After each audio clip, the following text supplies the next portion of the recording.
जिस वक्त पूरा देश पाकिस्तान से बदले की मांग कर रहा है, उस वक्त पाकिस्तान एक बार फिर बेनकाब भी हुआ है। पाकिस्तानी सेना का आतंकवादी चरित्र दुनिया के सामने। इस आतंकवादी चरित्र के प्रमाण तस्वीरों के साथ हमारे पास मौजूद है।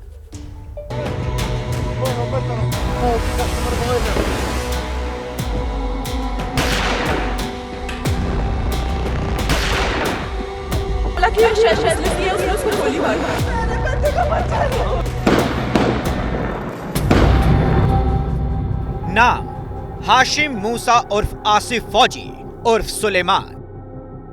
काम आतंकवाद फैलाना। पहचान पाकिस्तानी सेना की स्पेशल फोर्स का पूर्व कमांडो। पहलगाम अटैक में मोस्ट वांटेड। पहलगाम अटैक को जिन पाकिस्तानी आतंकियों ने अंजाम दिया, उनमें से एक हाशिम मूसा भी था। मूसा पाकिस्तान के स्पेशल सर्विस ग्रुप एसएसजी का पूर्व कमांडो रहा है, इसीलिए इसे आसिफ फौजी के नाम से भी जाना जाता है। सूत्रों से मिली जानकारी के मुताबिक मूसा एसएसजी से स्पेशल ट्रेनिंग के बाद आतंकी संगठन लश्कर-ए-तैयबा के साथ एक्टिव हो गया था।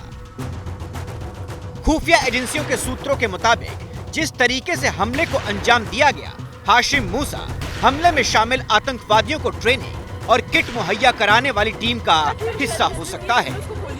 सुरक्षा एजेंसियां इस बात का पता करने में जुटी हैं कि करीब 1.5 साल पहले एलओसी के पुंछ राजौरी सेक्टर में जिस आतंकियों के ग्रुप ने भारत की सीमा में घुसपैठ की थी, क्या उसमें हाशिम मूसा भी शामिल था। साथ ही दिसंबर 2023 में ही पुंछ के डेरा की गली इलाके में जब सेना के काफिले पर हमला हुआ था और उसमें एक सैनिक के शव को शत विक्षित किया गया था, क्या उसमें भी आतंकी हाशिम मूसा का ही हाथ था। एसएसजी के बारे में कहा जाता है कि आतंकवादियों को घुसपैठ कराने में भी इसकी भूमिका रहती है। इसके अलावा मुनीर की स्पेशल फोर्स आतंकवादियों को ट्रेनिंग देती है, कई बार आतंकवादियों के साथ टेरर अटैक में शामिल होती है। बॉर्डर पार कर हमले करना, हमला करने के बाद छिपना और भाग जाना इस स्पेशल ग्रुप के कमांडो की खासियत है। 600 से ज्यादा घुसपैठ की घटनाओं में इसकी भूमिका रही है।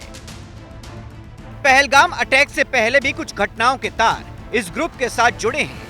पहले जो कायराना करतूत पाकिस्तान की बैट यानी बॉर्डर एक्शन टीम करती थी, अब ये एसएसजी कर रही है। 27 जुलाई 2024 को जम्मू कश्मीर के कुपवाड़ा जिले में नियंत्रण रेखा पर घुसपैठ की कोशिश हुई। भारतीय सेना ने एक घुसपैठिए को मार गिराया। बाद में उसकी पहचान पाकिस्तानी एसएसजी के कमांडो के तौर पर हुई थी। गौर करने वाली बात यह भी है कि जिस सेना का जनरल ही मौलाना जैसी तकरीरें देता हो, उस फौज के जवान दहशतगर्दी नहीं फैलाएंगे तो और क्या करेंगे। वैसे भी भारतीय सेना के सामने आकर लड़ने की उनकी हैसियत नहीं है। Well, our forefathers they thought that we are different from the Hindus in every possible aspect of life. Our religion is different, our customs are different, our traditions are different, our thoughts are different, our ambitions are different. That was the foundation of the two nation theory that was laid there. इस बीच सुरक्षा बलों को उम्मीद है कि आतंकी जम्मू कश्मीर में ही कहीं छिपे हैं। इनकी तलाश में पूरे कश्मीर में बड़ा टेरर ऑपरेशन चलाया जा रहा है।